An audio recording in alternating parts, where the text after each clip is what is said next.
All right, now listen, big shout out before we talk to the boys in a little sports news to Jarrett Boyer. He, of course, from the Premier Fight Club, and Tommy Yankello from Tommy Yankello's World Class Boxing in Ambridge. They had some fighters down in Mountaineer Racetrack last night, and they came away winners, but also to my buddy Josh Himes, originally from Monaca. He continues to roll as a cruiserweight, and he won via TKO, so congratulations to all those guys at Mountaineer Racetrack and Casino. Big fight action last night. Now, we're not going to fight over this one.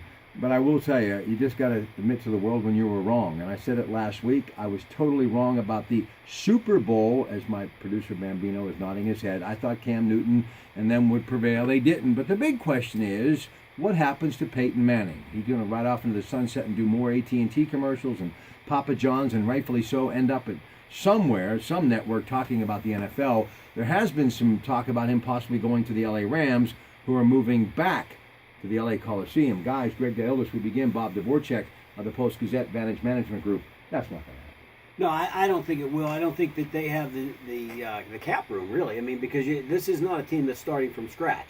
So they'd have to make some sort of a deal with him. Clearly, he's not going to make the $19 million that he's scheduled to make. So they'd have to make some type of an arrangement with him. And I don't think that his ego will allow him to take much less than where he would be, because he can make that kind of money off the field. And I think he has to realize at this juncture he just doesn't have the arm anymore to do it. I think he tipped his hand when he gave a shout out to Budweiser in the post-game Which interview. I thought that was okay. What's the big Well, he deal? owes 2 beer distributorships. Yeah, why? Let's make money while the sun's shining. No. And by the way, the legal sales of marijuana, cha-ching, $5.4 billion. This is a now. very serious issue, and we should not make Yeah, right. in light of it. You got the Doritos, or do I go get the Doritos? I mean, I own a Malamar shop right outside the... Hey, you know what? It's all good. Look, if it's done legally, who cares? Everything's fine. Relax. Yeah. People need to relax. They need to relax. He said he wanted to have a couple of Budweisers and hug his kids and kiss his wife, and he has the right to do that. He's been nothing but a credit to the game, and I think he will definitely be a first ballot Hall of Famer, and he'll be on his way to a great post-playing career. But Rob, there is one problem with that, and that is there is a rule that an active NFL player is not permitted to endorse an alcohol product. So if he did it and is being compensated for that, there should be a huge fine as a result of him doing it. They said no. Yeah, Budweiser said it was not a paid arrangement. Yeah, but smart. But if he owns the dealers or the distributorships, maybe there is still a question of should he be permitted to make a statement like that. Well, that's why you're the agent. That's why you're the agent. But I can say it after this one. I'm going to have me a couple of Miller Lite. It's pure jealousy, because I wanted to try to get some other guys some Coors Light deals a while ago, and it just wouldn't work. Hey, I would never shamelessly endorse a product on the air like Starbucks. I would never do that. I do like Starbucks. What can I say? Bambino's got the iced coffee, but Greg's always nice enough to stop at Mount Lebanon. Yeah, right on Green Tree. Okay, yeah, that is Mount Lebanon right there. Last time I checked. I love that community. Now, we're going to talk Pirate baseball. Pitchers and catchers report this week. Garrett Cole, long-term deal. Hopefully that'll get done, and you'll have players like Andrew McCutchen here for a long time. Here is what I believe they should do. And some people think that maybe I was enjoying some of that herb out there in Denver when I made this statement, but Gregory Polanco should move to first base. No, never happened. No? No. I mean, they signed a first baseman, and you'd have to learn a new position. So Pedro struggled with that last year. So, Yep. And Polanco hasn't shown himself to be the brightest bulb in the lantern when it comes to knowing how to slide into a base. He doesn't throw the ball to the right place. So him picking up a new position, and I don't think you want to give up his arm in the outfield either. All right, so he stays in right, obviously. Starling Marte, Andrew McCutchen, one of the best outfields in baseball? Yeah, there's most definitely.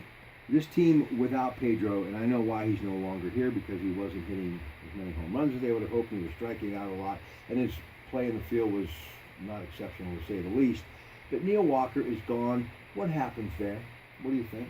Well, yeah, I mean, you play Josh Harrison at second base and Jung Ho Gong when he's healthy at third. But I think they're lesser without Neil Walker at second base. I really do. I think they're going to... That's a key position.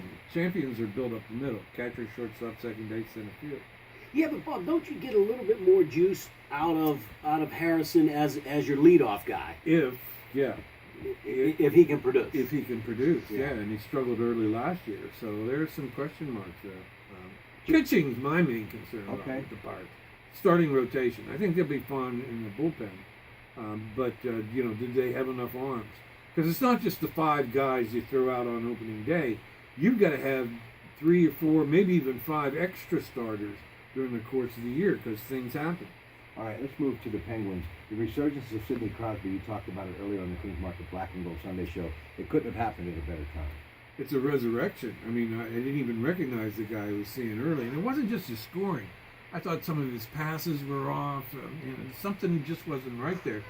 But of late, this is the same guy we saw before the concussion. Scoring touch, the assists, the play, all-around play, going to the dirty areas. That's Sidney Crosby that we know about. Bob, what are they missing with regard to with Phil Kessel? I mean, this was a guy who was, primed to be one of the biggest acquisitions in all of hockey, and there's just nothing happening there. Is there something that he had with Toronto that he's not getting now, or what's going wrong there? Chemistry issue, I think. I mean, they tried him on Crosby's wing, they tried him on Malkin's wing, and it just wasn't firing. Maybe he is a guy that has to be the number 1, the numero uno. That he's not going to be good in a supporting role, but I've watched him play, and I just said, well, where is this guy? And it hasn't been there. Now, if he does catch fire down the stretch, that's another story, but I've been disappointed in what I've seen. All right, last thing, ladies and gentlemen, it is all about this great brand. We're getting ready for the U.S. Open at Oakmont coming up in a couple of months. You can go to the USGA site and get your tickets right now. Hope to see you there. But lefty Phil Mickelson, just hours away from the tee-up of and teeing off of the final round, Pebble Beach Pro-Am, where he leads Hiroshi Awadawa, and he right now. You went right down. I had to do it, man. Right. I've been practicing that all weekend, Yes. and my producer Bambino has told me every time I've mispronounced it. But at least I did get it off the tee. But let's talk about Phil. He's 18 holes away from winning his first tournament since 2013. Hall of Fame career, tremendous guy, great for the game. This is going to make it definitely worth watching today. He's not going to hit driver when it comes down to the end. Am I correct? He's going to play it smart. Well, he's learned over the years. Let's just hope he's learned over the years, because you remember the shot he hit in the U.S. Open. I'm such an idiot. I can see him up 2 strokes, getting to 18, and hitting one right into the ocean. And bang, that's a pretty long, Tin Cup. formidable water hazard there on that fairway. Last thing, Derek Wolf, with your firm, Advantage Management Group, the Hopple family, kind of raised him in Eastern Ohio. I know them, you know Derek. I just wanted to take time because I got a lot of friends who follow me down in that part of the world to say congratulations to him, and what a great family the Hopple family. Yeah, they're fantastic. He had a couple of great mentors there. Jim Pastor, also a guy that really helped him along the way. Good guy. He's really, and he pays it back. He does a lot of things within the community that you don't always hear about publicly, but he does a nice job in being able to support some of the local stuff that goes on back there, and look for bigger things to come down the road there. Go ahead. Yeah, and after bull riding today, I think they're going to have barrel jumping on Wide World. Listen, we were talking earlier, CBS Wow. Sports Network had bull riding on today. I'm a huge fan of it, and the Hopples have taught me everything I know about rodeos. And if I could take off and go away with a rodeo now, I would. This isn't your first rodeo, huh, Rob? I'm going to tell you what, Rob Pratte has a lot of bull. That's all I'm going to say. Believe me, the right Hopples there. know that already. Yeah. All right, ladies and gentlemen, have yourself a great rest of the day. And remember, these guys and clowns or whatever, they're here every Sunday at noon on the Coons Market Black and Gold Sunday Show. Enjoy the rest of your Valentine's Day. You didn't get me anything? Yeah, I bet. Have a good day. Bye-bye, everybody.